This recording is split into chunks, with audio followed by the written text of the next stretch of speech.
মহিলারা নামাজে সালাম ফিরিয়ে একটি ছোট্ট দোয়া 7 বার পড়লে সংসারের সকল প্রয়োজন আল্লাহ পূরণ করে দিবেন।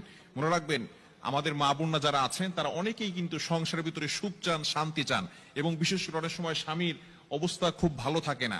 স্বামী দেখা যাচ্ছে অনেক কষ্ট করছে, কিন্তু সংসারে কোনো উন্নতি করতে পারছে না, ডেভেলপ করতে পারছে না। এই জন্য মহিলারা বিশেষ করে যারা আছেন তারা কিন্তু ঘরের ভিতরে অনেক সময় পান, নামাজ পড়ার একটু সময় পান, নামাজের পরে একটু আমল করার সময় পান।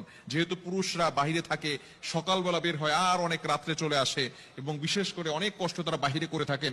বিশেষ করে পুরুষরাও যদি পারেন এই আমলটি করবেন। 5 ওয়াক্ত নামাজ আপনাকে মাস্ট বি পড়তেই হবে।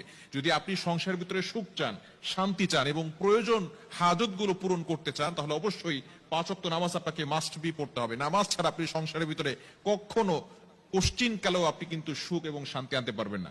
একটু বলেন তো, সুখের মালিক কে? হ্যাঁ, সুখের মালিক হচ্ছেন আল্লাহ। তো ওই আল্লাহকে আপনি অখুশি করে কখন আপনার সংসারে সুখ আনতে পারবেন না। একমাত্র কাজ হচ্ছে নামাজ পড়া। নামাজ 5 ওয়াক্ত নামাজের পরেই এই ছোট্ট দোয়াটি পড়তে হবে। দোয়াটি হচ্ছে ইয়া কাদিয়াল হাজাত, ইয়া কাদিয়াল হাজাত। আপনি নামাজে সালাম ফিরানোর পরে, 5 ওয়াক্ত নামাজ আপনাকে পড়তে হবে।